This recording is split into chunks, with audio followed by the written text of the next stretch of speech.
And the next place that you can save big money is on your cell phone plan. This is a huge, easy win right away, Kathleen. Yeah, I like easy wins. This is super easy.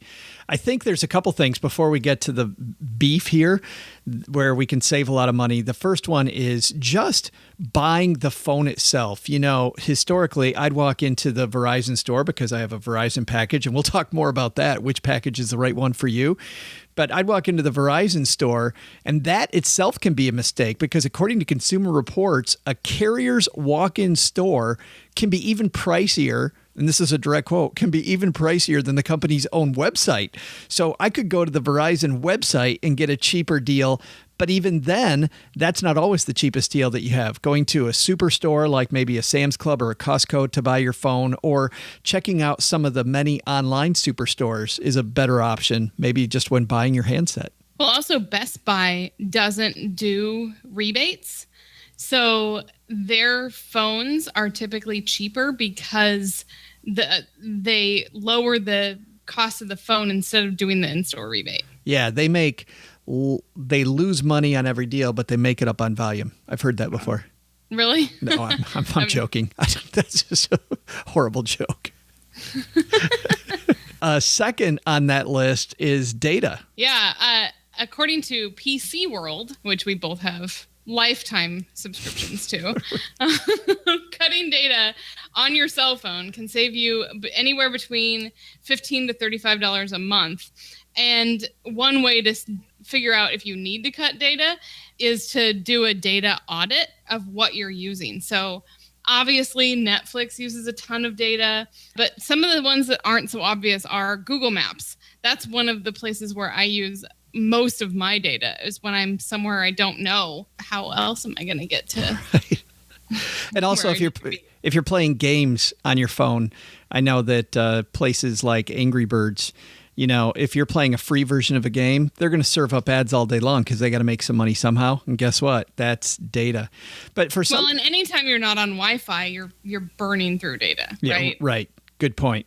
Well, and that's why some people completely cut their data, Kathleen, because, you know, if I'm on Wi-Fi, then I know that I'm not spending money on data. If I'm off Wi-Fi, then I just go without. And really, for the vast majority of people out there, how bad is that? Except for the gut-shaking terror of getting lost in a place you don't know. It's fine. Right. Or the gut-shaking terror of being without Facebook for 20 minutes.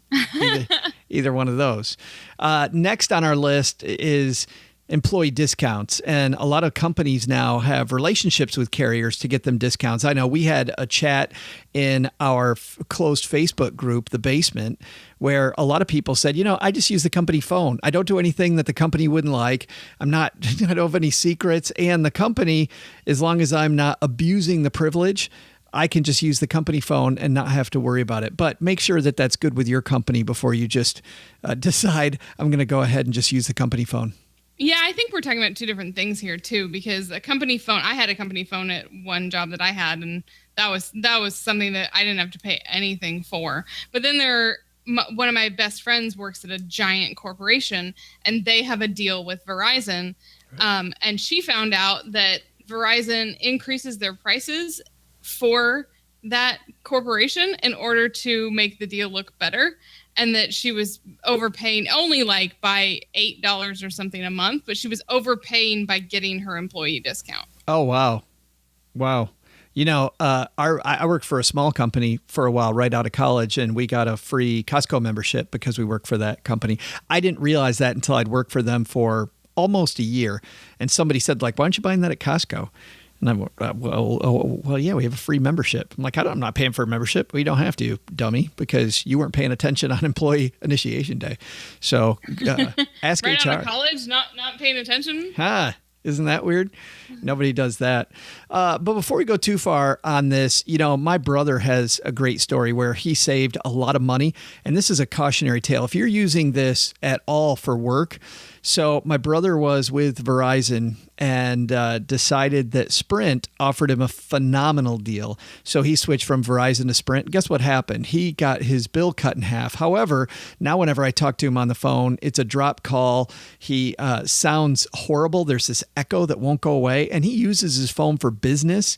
It's not always about the price. Remember, sometimes you have to keep a good phone because of the fact that you just need to sound good for anybody who does things like he does where sales is involved. That's tough. But it's funny. We'll contrast that with your husband who doesn't use the phone for business. So for him, going cheaper initially looked like a great deal. Yeah. So Brent was a lifetime AT&T subscriber. And so he was paying about $100 a month at AT&T. Not cheap.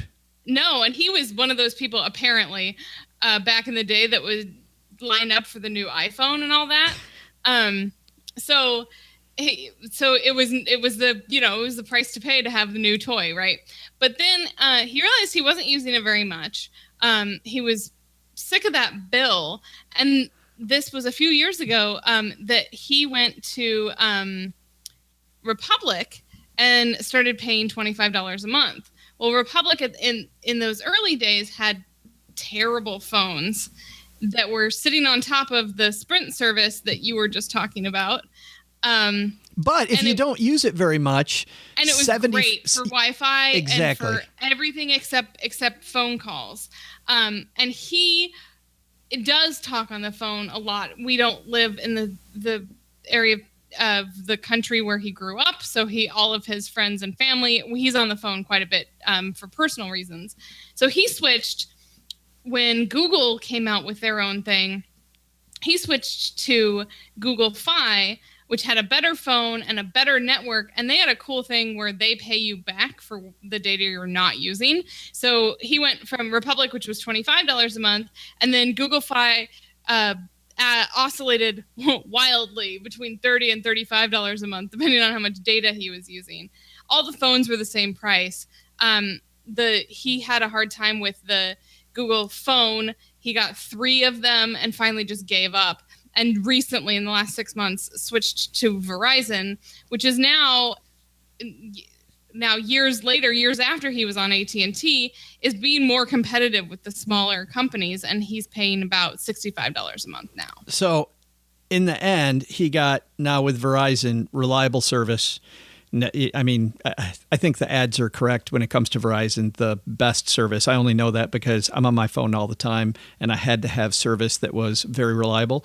So he got decent price, maybe not the best price, but still saved $35 a month. Yeah, exactly. Or if he wasn't going to use it much with Republic, he could have saved $75 a month. That's a chunk of money. So from this section, what you want to do is make an appointment in your calendar. Put it on your calendar and audit your cell phone bill. We're not saying you have to switch to Republic or Google Fi or even Verizon, but take a look at what you're spending now and see if there's better deals out there. Because we've seen this enough that people can save money in this area. This is easily our third easy win.